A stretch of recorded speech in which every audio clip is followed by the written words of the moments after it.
ముందు రాజధాని ఎక్కడ పెట్టాలో నిర్ణయం జరిగింది. ఆ తర్వాత మీరు ల్యాండ్ ఇవ్వడానికి కొంత సమయం ఏ విధంగా రావాలి పాలసీ అన్ని కూడా నిర్ణయించాం. ల్యాండ్ పూలింగ్ చేశాం. అప్పటికే లేట్ అవుతుందంటే సెక్రటరియట్ కట్టాం, అసెంబ్లీ కట్టాం.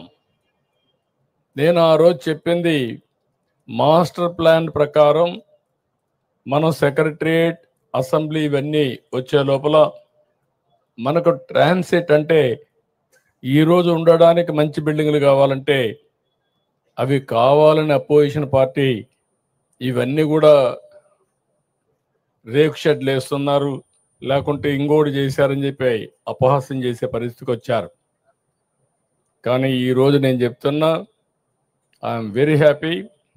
ఫస్ట్ బిల్డింగ్ సిఆర్డిఏ బిల్డింగ్ మొదలైంది. ఇది ప్రారంభం మాత్రం.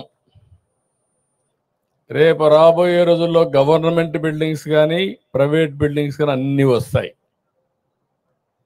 ఇది ఇంకొక విషయం కూడా మిమ్మల్ని అందరినీ కోరుతున్నాను. మీరు పడిన కష్టాలు 5 ఏళ్ళు నేను చూశాను. ఆడబిడ్డల పడిన అవమానం నేను చూశాను. రోడ్డెక్కి పోరాడారు. ఆ రోజు ఒకటి కాదు అనేక ఉద్యమాలు చేశారు. మీరు చేసిన ఉద్యమానికి అండగా ఉండడానికి నేను కూడా జోలి పట్టి డబ్బులు వసూలు చేసి ఆ డబ్బులన్నీ అజిటేషన్కి ఇచ్చా. శివారెడ్డి, తిరుపతిరావు వీళ్ళంతా చేస్తా ఉంటే, కొండేళ్ళందరూ చేస్తా ఉంటే మీ ఉద్యమానికి సహకరించాలనే ఉద్దేశంతో చేశాం. ఆ ఉద్యమ ఫలితం ఈరోజు మనందరం ఇక్కడ కూర్చోగలిగాం. ఇప్పుడు నేను మిమ్మల్ని కోరేది, పడిన కష్టాలు మర్చిపోతే భవిష్యత్తులో ఓసారి మనం అటు ఇటు వెళ్ళిపోతాం.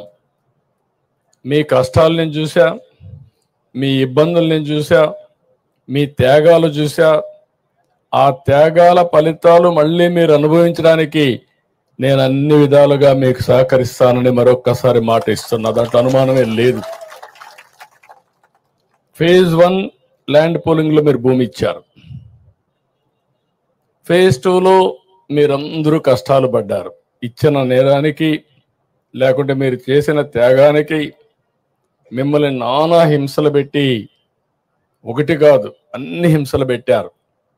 వాళ్ళ అక్కస్ ఎంతవరకు ఉందంటే, కడాన మొన్న కూడా మీరు చూస్తే రాజధాని ప్రాంతం వేశ్యల ప్రాంతం అని మాట్లాడే పరిస్థితికి వచ్చారు. రాజధాని ఎక్కడుంది, ఇది ఒక ఎడారని మాట్లాడారు. రాజధాని ఎక్కడుంది, ఇది ఒక శ్మశానం అని మాట్లాడారు. ప్రతి ఒక్క వ్యక్తి ఉండే వాళ్ళల్లో మీ మైండ్లో అది ఉండాలి, మీ మనసులో అది ఉండాలి. ఉండి ఈ ఐకమత్యం దేనికి కాదు. ఈరోజు ఈ సిటీని బ్రహ్మాండమైన సిటీగా నేను ఒకటే ఆలోచిస్తున్నా, నేను విజువలైజ్ చేసి చెప్తున్నా. ఇంత మంచి సిటీ, ఇంత మంచి ప్రాంతం ఎక్కడా ఉండదు. ఒక పక్కన కృష్ణా నది, దగ్గర దగ్గర 30-40 లక్షల ఎకరాలు సాగు చేసే నదిది. గోదావరి కృష్ణా అనుసంధానమైంది. రేపు రాష్ట్రంలో నదులన్నీ అనుసంధానం అయితే ఇక్కడి నుంచే నీళ్లు వెళతాయి. Fresh water.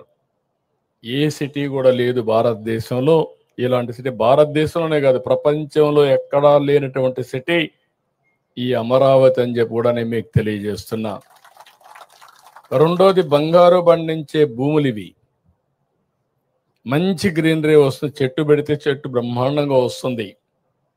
అలాంటి భూమిలో చెట్లు పెడితే ఇంకా మీకు గ్రీనరీకి కొరత ఉండదు. అంటే ఒక పక్క బ్లూ, ఒక పక్క గ్రీన్. మూడోది, కొత్త టెక్నాలజీ వచ్చింది, గ్రీన్ ఎనర్జీ వచ్చింది.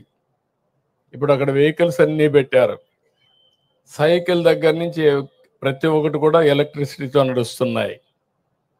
ఇక్కడ సోలార్ వచ్చింది, ఇంటిపైనే సోలార్ పెట్టుకునే పరిస్థితికి వచ్చాం.